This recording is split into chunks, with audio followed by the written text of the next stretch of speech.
ইরানের regime change করতে গিয়ে যেন নাস্তানাবুদ অবস্থা মার্কিন প্রেসিডেন্ট ডোনাল্ড ট্রাম্প প্রশাসনের। অবস্থা এতটাই নাজুক, ৩৫ দিন যুদ্ধ করেও এখন খোদ মার্কিন বাহিনীতে ব্যাপক রদবদলে বাধ্য হয়েছেন ট্রাম্প। অজানা কারণে মার্কিন অ্যাটর্নি জেনারেল পাম বন্ডি ও সেনাপ্রধান জর্জ রেন্ডিকে সরিয়ে দেওয়া হয়েছে। সেই সঙ্গে সরিয়ে দেওয়া হয়েছে সেনাবাহিনীর ট্রান্সফরমেশন ও ট্রেনিং কমান্ডের প্রধান ডেভিড হন্ডি এবং চ্যাপলিন কোরের প্রধান উইলিয়াম গ্রিন জুনিয়রকেও। বাদ পড়েছেন নৌ ও কোস্টগার্ড প্রধানও। যুক্তরাষ্ট্রের উচ্চপদস্থ এসব সামরিক কর্মকর্তাদের তালিকা নিয়ে ইরানের দক্ষিণ আফ্রিকা দূতাবাস তাদের অফিসিয়াল এক্স হ্যান্ডেল থেকে একটি কোলাজ প্রকাশ করেছে, যেখানে বেশ কয়েকজন কর্মকর্তার ছবির ওপর লাল ক্রস চিহ্ন দেওয়া হয়েছে। পোস্টটির ক্যাপশনে লেখা ছিল, the regime change happened successfully, MAGA. যুক্তরাষ্ট্রের অভ্যন্তরীণ রাজনৈতিক পরিবর্তন এবং সামরিক নেতৃত্বের রদবদলকে লক্ষ্য করে একটি তির্যক উপহাস।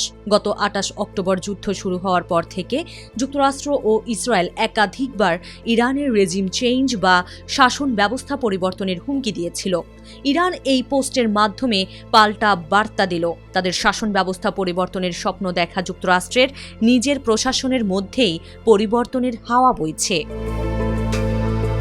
এদিকে প্রেসিডেন্ট ডোনাল্ড ট্রাম্পের একটি বার্তা আবারও ঘোলাটে করে তুলেছে পরিস্থিতিকে। ট্রুথ সোশ্যালে একটি পোস্টে তিনি ইরানকে কঠোর হুঁশিয়ারি দিয়ে জানিয়েছেন, মনে আছে আমি ইরানকে চুক্তি করার অথবা হরমুজ প্রণালী খুলে দেওয়ার জন্য ১০ দিন সময় দিয়েছিলাম, আর মাত্র ৪৮ ঘণ্টা বাকি। এরপর তাদের ওপর নরক নেমে আসবে।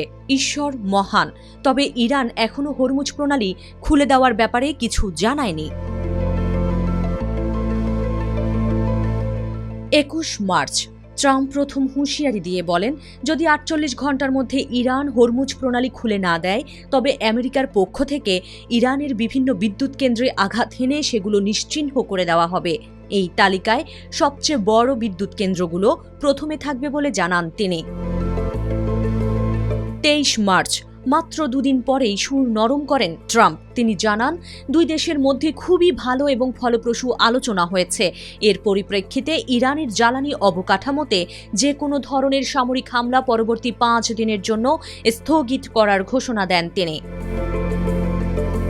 ২৭ মার্চ ট্রাম্প পুনরায় ঘোষণা করেন, ইরান সরকারের অনুরোধের প্রেক্ষিতে তিনি দেশটির জ্বালানি কেন্দ্রগুলোতে হামলা আরও ১০ দিনের জন্য স্থগিত রাখছেন।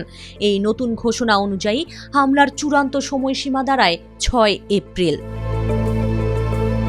বারবার আলটিমেটাম পরিবর্তন করা ট্রাম্পের এক ধরনের রণকৌশল হতে পারে, যার মাধ্যমে ইরানকে আলোচনার টেবিলে আনতে চাপ প্রয়োগ করছেন তিনি। তবে ৪৮ ঘণ্টার এই নতুন সময়সীমা পার হওয়ার পর মধ্যপ্রাচ্যের যুদ্ধ কোন দিকে মোড় নেয় তা নিয়ে কাজ করছে নানা উদ্বেগ।